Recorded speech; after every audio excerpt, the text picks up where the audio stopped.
ಯಾವುದು ನನಗೆ ನನ್ನ ಪಕ್ಷಕ್ಕೆ ಸಂಬಂಧ ಇಲ್ಲ. ನನ್ನ ಪಕ್ಷಕ್ಕೆ 8 ಸೀಟ್ ಕೊಟ್ಟಿದ್ದಾರೆ. 8 ಸೀಟ್ ಅಭ್ಯರ್ಥಿಗಳು ಹಾಕ್ಬೇಕು, ಹಾಕ್ತೀವಿ.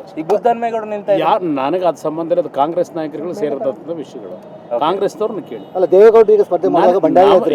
ನೋಡ್ರಿ, ನಾನೀಗಾಗಲೇ ಮಂಡ್ಯದಲ್ಲೂ ಹೇಳಿದ್ದೀನಿ, ನಾನು ಯಾರನ್ನೂ ಭಿಕ್ಷೆ ಬಿಡಲ್ಲ, ನಾನು ಸ್ವಾಭಿಮಾನ ಧಕ್ಕೆ ಬರಲಿಕ್ಕೆ ಅವಕಾಶ ಕೊಡಲ್ಲ ಅಂತ ಹೇಳಿ. ನಮಗೂ ಶಕ್ತಿ ಇದೆ, ನನ್ನ ಕಾರ್ಯಕರ್ತರು ಇದ್ದಾರೆ. ಅದರಿಂದ ಇದ್ರ ಬಗ್ಗೆ ಚರ್ಚೆ ನಾನು ಯಾಕೆ ಮಾಡ್ಕೊಳ್ಳಿ? ನನ್ನ ಕೆಲಸ ನಾನು ಮಾಡ್ಕೊತೀನಿ. ಕಾಂಗ್ರೆಸ್ ಅವ್ರಿಗೆ ಡ್ಯೂಟಿ ಅವ್ರು ಮಾಡ್ಕೊಳ್ಳಿ. ಈ ಬಗ್ಗೆ ಇನ್ನಷ್ಟು ಮಾಹಿತಿಯನ್ನ ಕೊಡ್ತಾರೆ ನಮ್ಮ ಪ್ರತಿನಿಧಿ ಸುರೇಶ್. ಇದೀಗ ನಮ್ಮ ಜೊತೆ ನೇರ ಸಂಪರ್ಕದಲ್ಲಿದ್ದಾರೆ.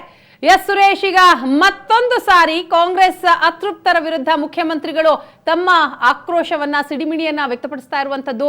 ಸೊ ಯಾರ ಬಳಿಯೂ ಕೂಡ ಹೋಗಲ್ಲ ಅನ್ನುವಂತಹ ಮಾತುಗಳನ್ನ ಕೂಡ ಮುಖ್ಯಮಂತ್ರಿಗಳು ಆಡ್ತಾ ಇರೋದನ್ನ ನೋಡ್ತಾ ಹೋದ್ರೆ, ಸೊ ಇದು ಮತ್ತೊಂದು ದಿಕ್ಕಿನ ಚರ್ಚೆಗೆ ಏನಾದ್ರೂ ಕಾರಣ ಆಗುತ್ತಾ?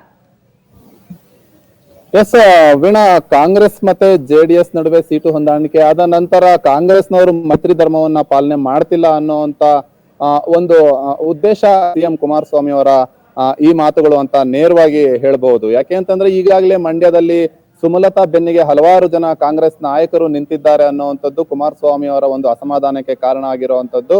ಅವರ ಮನೆ ಬಾಗಿಲಿಗೆ ಹೋಗಲ್ಲ, ನಾನು ಸ್ವಾಭಿಮಾನವನ್ನ ಬಿಟ್ಟು ಅವರ ಬಳಿ ಸಹಾಯ ಕೇಳೋದಿಲ್ಲ ಅನ್ನುವಂತ ಮಾತನ್ನ ಒಂದು ಕಡೆ ಹೇಳಿರೋದು. ಮತ್ತೊಂದು ಕಡೆ ದೇವೇಗೌಡರು ತುಮಕೂರಿನಿಂದ ನಾಮಪತ್ರವನ್ನ ಸಲ್ಲಿಸೋದಕ್ಕೆ ಸಿದ್ಧತೆಗಳನ್ನ ಮಾಡ್ಕೊಂಡಿದ್ದಾರೆ. ಸೋಮವಾರ ಅವರು ನಾಮಪತ್ರವನ್ನ ಸಲ್ಲಿಸ್ತಾ ಇದ್ದಾರೆ.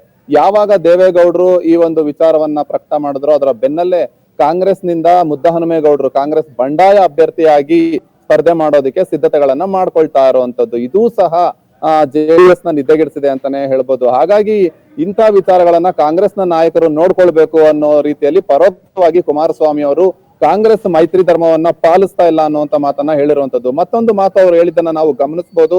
ನನಗೂ ಸಹ ನನ್ನ ಕಾರ್ಯಕರ್ತರ ಶಕ್ತಿ ಇದೆ, ಇದು ಕಾಂಗ್ರೆಸ್ ಅಸಮಾಧಾನವನ್ನ ಕಾಂಗ್ರೆಸ್ನವರೇ ನೋಡ್ಕೊಳ್ಬೇಕು ಅನ್ನುವಂತ ಮಾತನ್ನ ಹೇಳಿರುವಂತದ್ದು.